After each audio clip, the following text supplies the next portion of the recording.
Hi guys! Welcome back to my channel! And today, gagawa ko ng 500 peso makeup challenge for everyday makeup. So this is the part 1, the everyday makeup. Gagawa ko ng part 2 for the glam makeup. So yun, hindi na ako magdadaldal dito. Mag-start na tayo. Ito nga pala yung mga products na gagamitin ko. Beautyholic, 25 pesos. This refill powder from Everbilena, 70 pesos. Powder brush, na nabili ko lang sa Pure Gold sa amin, yung all items 20. Kahit ano, basta powder brush, basta maano yung powder nyo, okay na yan. Eyebrow pencil from Nichido, 60 pesos. Nichido eyeshadow, yung 100 pesos. May kasama na rin siyang lipstick. Ito yung kasama niyang lipstick, kaso kasi color orange siya. Medyo hindi ko bet yung color niya. May glitters din kasi kaya.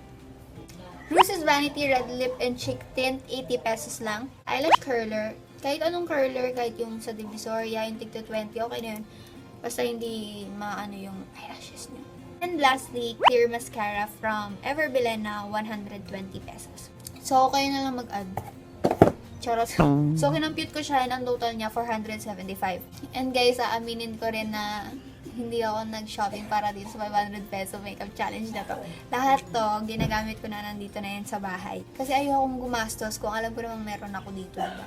Focus on what you have, not on what you don't. Oh, ang galing, no? Paniniwala ko yun. Hindi, nagtitipid lang talaga ako. So, yun, headband. Dito kasama dun sa 500. Kahit naman ano, basta ano lang yung hair nyo sa face nyo, okay na yan. Let's start with the Beautyholic BB cream. So, itong BB cream na to. Kasi ang mura lang niya eh. Yun nga lang, dalawa lang yung shades niya.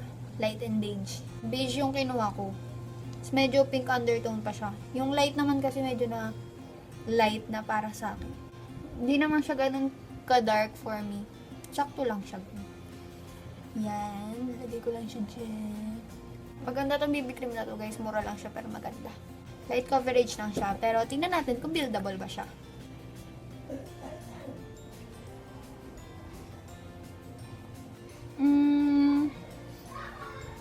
Onte, gagamitin ko na rin siya as concealer. Kasi nagtitipid tayo dito sa challenge na to. Gusto ko tong challenge na to sa totoo lang. Kasi makakatipid. Kahit ako na-challenge din ako. Pag-iisip ko kung ano ba dapat gawin, kung maganda ba kakalabasan pag yung mga products na yun yung ginamit ko. Yun lang, nag-isip lang ako yung mga nandito lang sa bahay. Hindi na ako pumunta pa ng mall, tapos doon pa ako nag-isip-isip. Hindi, dito na sa bahay. Sino bang may time magpunta ng SM at doon tumambay sa beauty section, di ba? Kung kayo, meron ako, wala. Ay, yun pa yung isang downside niya kasi nakasashay siya. Hindi madaling kontrolin yung lumalabas. Tinan niyo. Para sa neck ko lang, pero ganito yung lumawas, ang dami. Hindi mo rin siya mababalik doon. And isasuggest ko sa inyo guys na kuha kayo ng contact lens container or kahit na anong maliliit na container. So, doon nyo siya ilagay para mas madali siyang kunin. And mas madali ring makontrol yung product. Kasi dito pag sa sachet nyo siya kukunin, masasayang siya. Nanginayang na nga ako eh. Pero gagamitin ko na rin dito sa bigote ko. Oh my god.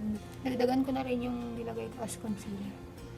Kasi sayang naman, Diyos mia. Kahit nasabihin 25 lang to guys. 25 din yun. 25 din yun. Isang ice cream din sa McDo. Yan. Later na ako magpa-powder. Hayaan ko muna mag-set yung BB cream para hindi siya ganun ka-cakey. And punta na tayo sa kilay. Itong Nichido eyebrow pencil ko. 60 pesos lang siya. And matagal na to sa akin. Tingnan niyo, ang dami pa rin. Shinarpen ko siya kaya siya umikli. Yan, para matulis. Para conflict yung kilay natin, Desi.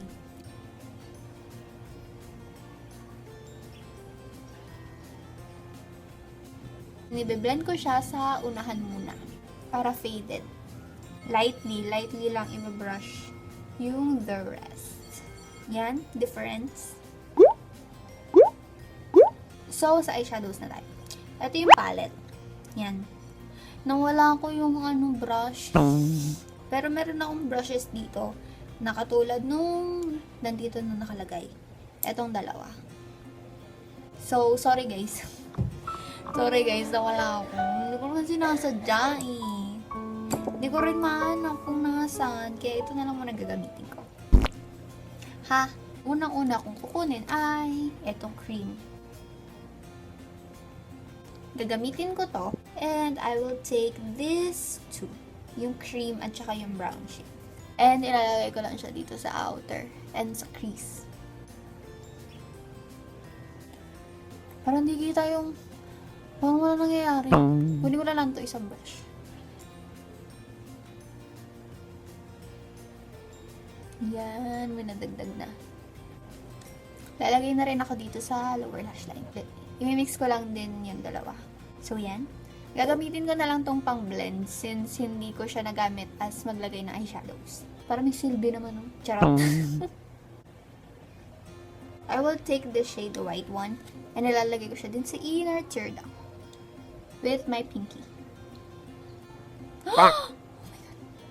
So, punasan ko lang yung pinky ko. Pupunas ko sa short ko. And babawasan ko siya. Kakalat ko na rin dito sa inner part. Maglalagay na rin ako nung white shade sa brow bone. Pero hindi sobra.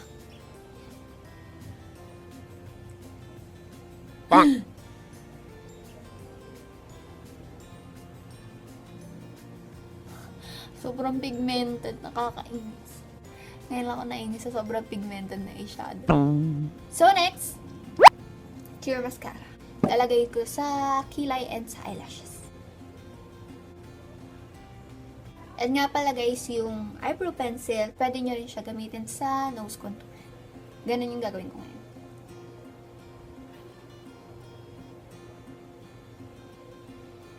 Yan.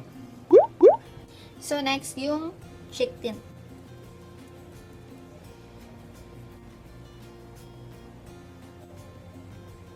So, yan na. Hindi pa ganun katuyo yung lashes ko, kaya magpa-powder na. Kaya ako rin hinuli yung powder para yun sa cheek tint. Para maset na rin siya the same time na maset yung BB cream.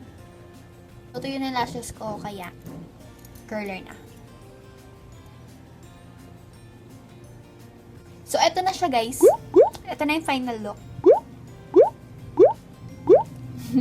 Eto na ang aking 500 peso makeup for everyday. And guys, ipa-plug ko lang yung friend ko si Aina. Nag-start na rin kasi siya ng YouTube channel niya and nag-upload na siya ng mini haul niya and yung glam makeup. Meron din siyang version nun. I will link her channel down below. And guys, check her out. Medyo aning-aning din yun kasi syempre kaibigan niya ako kaya paras kaming aning, ganon. Paras kaming may topak minsan. Yun guys, thank you so much for watching. Don't forget to subscribe for more kagagaan kalokohan from me. And don't forget to leave a comment, recommendation, suggestion, whatever it is, sa description box sa baba. So that's all guys for this tutorial and I hope na may natutunan kayo sa akin and I hope na mapatawad niyo ako dun sa pagkawala ng brush. So yun lang guys, thank you so much for watching and I'll see you in my next video. Bye!